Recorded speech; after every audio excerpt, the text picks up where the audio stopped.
Well, here we are again, folks. This is Brother Peter with tidbits from the Word. We've rambled on this morning. We got in chapter 3 of the book of Proverbs this morning.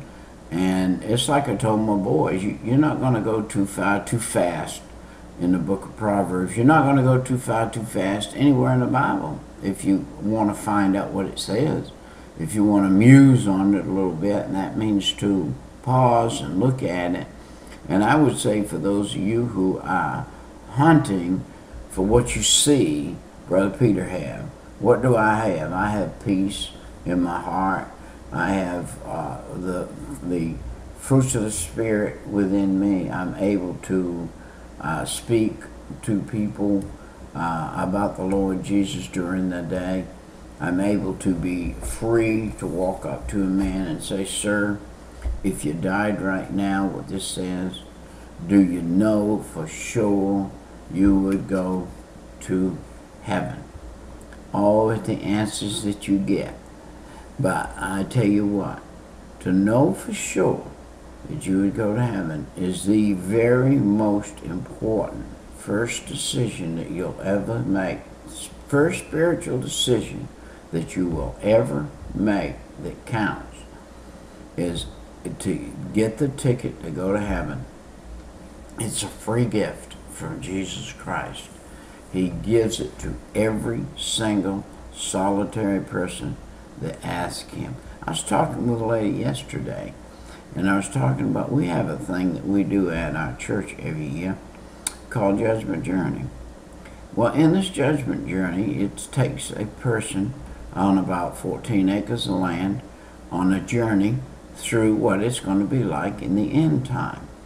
And at the end of that journey, we give every single person the opportunity to accept the Lord Jesus Christ or reject him. Well, you say, what if a person accepts him? Can he follow that? Absolutely not.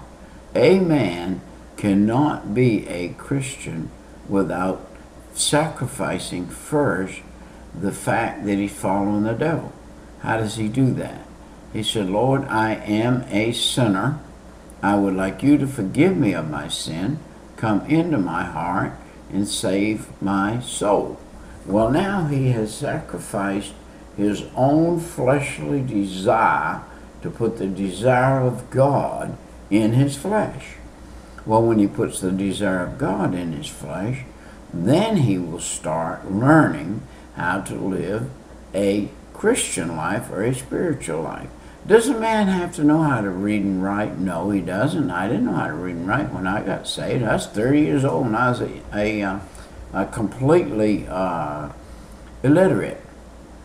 And I've had to learn. I'm learning this computer. I'm learning things. Right today, I'm sitting here in front of a book that I can read because I've taken 40 years of my life and learned how to read it and learned how to use it. But if you died right now, do you know whether you'd go to heaven? That's a good question. If you can't answer that immediately, say, "Yes, I do. I've asked Jesus to forgive me of my sin, come in my heart, save my soul." Wow, then you're on the way. Now, if that be the case, are you allowing Jesus to use this body that you've asked him into? That's the second phase.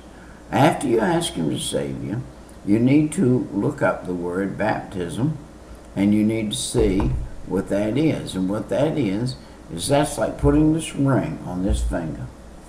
I say to my woman that I'm going to marry, "I take thee to be my lawful wedded wife." And then the man says, "Now you may put the ring on her finger." From that statement. Well, I made the statement, "Jesus, forgive me of my sin, come in my heart and save my soul." The very next thing I need to do is go be baptized. What is that, Brother Peter? What is baptism, Brother Peter? That's going down and tell a man at a local church, a local place where people come to worship, a group gather, that are a group, and make sure it's a group now that follows the Lord, make sure it's a group that lives out of this Bible, make sure it's not just a group of people gathering in some other kind of club, and they have a big church building, a big building that they come to, and it's just a club. No, you don't want it to be just a club. You want it to be a spiritual gathering. You want to be baptized, if possible, by a spiritual man. If you don't, it ain't the man that counts, it's the act. And the act between you and God is you to say, I'm willing to put this ring on of the Lord and be baptized in front of these people, which would be considered by the world a foolish thing to do. But by the person doing it, if he's doing it in the Lord, it's a renewing of inside of you. Your spirit is renewed, and you feel like, well, I was obedient in that first step, and now that I was obedient, God's going to take my life and bless it. What is the second step? Second step after salvation is, the first step is baptism. The second one is commit in your mind and in your life that you're going to take 10% of all the money that God allows to go through your hand and put 10% on the first day of the week in the very place that you said when you asked Jesus to forgive you of your sin, come in your heart and save your soul. You committed to baptism, and now you've committed to tithing. Well, you can't tithe if you don't tithe to a local body. So that means that you need to join a local body of believers. And you need to find a local body of believers that believes in the death, the burial, and the resurrection of Jesus Christ wholeheartedly, that believes that the Bible is infallible, that there are no mistakes in the Bible, that use a King James Version, that use a version that is clear, that has been used for thousands of years, hundreds of years, and it has the truth about God in it.